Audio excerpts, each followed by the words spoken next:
Hi everyone. My name is Jerry Wise, and I want to talk about narcissistic upbringing and things you do that don't help your recovery. I've been helping individuals, couples, families for over 45 years to help get their family of origin out of them. And today I want to talk about things that might guide you in your own recovery, and particularly things that don't help your recovery if you're focusing on these things. Towards the end of the video, I'll share some tips that you can use to begin to change your day today and change your recovery. First of all, trying to change them, trying to change a narcissistic family, trying to change narcissistic parents. When we're trying to change someone, we're not being ourselves. We're over on their side of the tennis net, trying to play tennis with them. And when we're trying to change someone, we're pursuing someone. So if you're trying to change a narcissistic parent, an abuser, or someone who is a toxic influence in your life, then you're pursuing that toxic influence in your life. And we don't want to pursue that. So we want to stop trying to change them. And as I've said in many other videos, it's best to embrace the belief that they will never change. You're more likely to change yourself then, and then there may be some positive change which could affect them. But you can't start with changing them first. That's not the beginning of the feedback loop that's going to make things go well. So, trying to change them won't help your recovery. Focusing on the wrong problem or focusing on the wrong layer of the problem. For example, if a narcissistic parent, narcissistic sister, brother, cousin, someone in the family is critical, mean, condescending, and we try to work on getting them to stop, which is also a trying to change them approach. Because if I just get them to stop, then I won't feel uncomfortable, I won't feel upset, I won't feel reactive. But that's focusing on the wrong layer of the problem. It's focusing on the wrong problem. And I think there are other ways to focus on the problem, which is I need to accept this is the way they are and adjust where I am in the system to them. And there are two locations of where I am: the physical location and the emotional location with them. And in the program I mentioned below, I talk about emotional location and physical location, because we have to get out of the location that we're in, or we're going to focus on the wrong layer or the wrong problem, only to have it just keep recycling and recycling and recycling and not changing. Another thing that won't help your recovery is being other focused, focusing on the other, asking all of your questions in light of them, rather than asking your questions in terms of what I want to do, I need to do, taking care of myself. How do I feel? What am I thinking? What is my responsibility? What is my pattern? How do I encourage this pattern? Etc. That's self-focusing versus other-focusing. Most of us, and I'd say all of us who grew up in narcissistic homes, are going to have an other-focused way of looking at life and problems. We need to begin to do a self-focused. I don't mean a narcissistic focus. I mean we need to take our perspective and move it back to us rather than moving it to everyone else, rather than where it is with everyone else. Another thing that we will do that doesn't help our recovery: absorbing feelings that are not yours. Systems feelings. And that's what I call systems feelings. It's absorbing feelings that are not your feelings. If you tell your mom you're going to bring a certain dish that you always cook, and I use this as a common example because it takes a lot of time and effort. It's what everybody expects. It's what mom expects. And then if you have children or life gets busy and you just can't do it, Then you bring a simple green bean casserole or something that's very simple to make, or a nice salad. Then mom or dad, whoever, looks at you and goes, "Oh, it's too bad you couldn't bring that dish like you always bring that I love so much.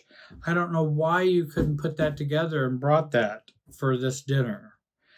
And then what do you feel? Guilty. Whose feeling is that? Is that your feeling? Or is that the system's feeling, the relationship's feeling? The relationship is you with others. Your feelings are what you have done. Relationship feelings, I'm going, why should I feel guilty for being too busy, having young children? I don't have time to get this done. This is the best I could do. I wanted to be a part of it. I brought the salad, or I brought the green bean casserole. And why isn't that okay? I have no reason to feel guilty. I did not sign a contract when I was born with my mother saying I will always bring this dish to a family dinner. And because I broke that expectation, which was an unspoken expectation, now I should feel guilty. Those are not your guilt feelings. They are the system's feelings. They are the family's feelings. They're not yours. They're feelings you're supposed to have to fit into the family like you're supposed to fit. Well, often it's a dysfunctional and toxic family that we're fitting into.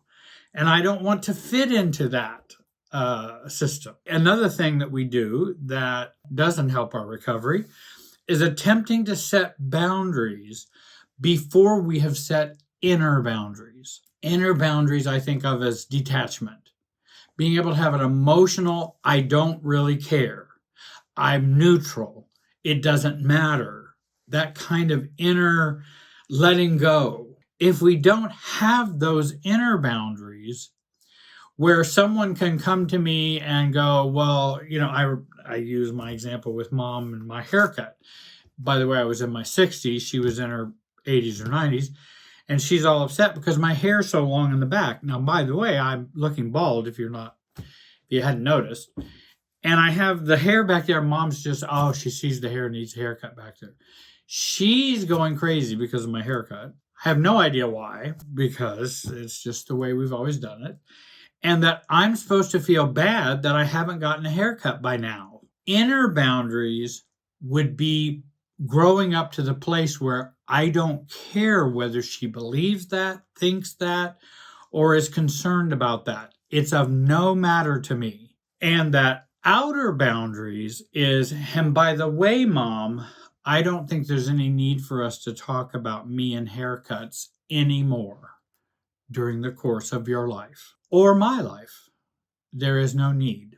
So I'm setting a boundary, but I've begun to set the inner boundary first. And we know that external boundaries don't work, don't hold if we haven't done our inner boundary work. Because you can go and say, well, I want my father to only call me once a week. And he's been calling you every day because that's what's expected. And you don't want him to call you every day. So you say, Dad, just call me every week. Then he starts calling you every 2 or 3 days. Then he starts calling you every other day. Because you don't have the inner boundaries, you won't maintain the outer boundary of saying, I said a week and I meant a week. I would like to talk about some self-differentiation tips. And that's the opposite of what they are doing wrong. And that all of these tools and strategies you can find in my online program, The Road to Self, where you can learn how to self-differentiate and finally heal from the family dysfunction. If you need help with any of these, stop wasting your time and join the program. First of all, change you, not them. Start working on changing you. We've spent a lifetime trying to change them so that we can feel okay. Second of all, focus on your enmeshment, the underlying problem. And again, that is where we need to begin to develop inner boundaries or emotional detachment. If you've gone to any 12-step group meetings or Al-Anon or any of the 12-step programs, you'll find they'll talk about detachment a lot. And I think that's very important because detachment is a golden thing to learn, learning how to detach. And detachment doesn't mean I don't care. Detachment doesn't mean you're of no importance to me. Detachment means I am myself, you are yourself, and they are not the same, nor are they connected in a way where I am bound up and can't do or be who I need or want to be. And so we want to work on that underlying enmeshment and letting go of the toxic relationships in our lives. Also, work on being self-focused. Often, if you examine your questions, if you examine your thoughts, even if you examine your feelings, they are often about them. They're often about and other focused versus self-focused.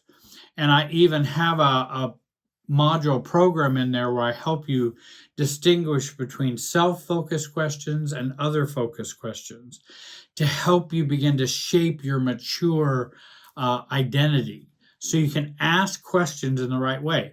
And I think asking the right question so many times is much more important than getting the right answer. If we're always asking the wrong questions, how are we going to get the right answers? Then if we learn how to if we learn how to ask the right questions, oftentimes the answers are obvious. We also want to learn to differentiate between systems feelings and real feelings. Systems feelings versus our personal feelings. And again, I mentioned about the example above about systems feelings. Those are feelings the system needs me to feel. That's different than my personal feelings. If I have a close relative die and I feel sadness or grief, I don't know that that's particularly a systems feeling, though the rest of the family may feel sad about losing that. But those are my personal feelings of feeling sad. If that person dies in my family and they were awful to me and they died when we were having conflict with each other and I feel guilty, is that a personal feeling or a systems feeling? In other words, you shouldn't have done that. They were the ones treating you so badly.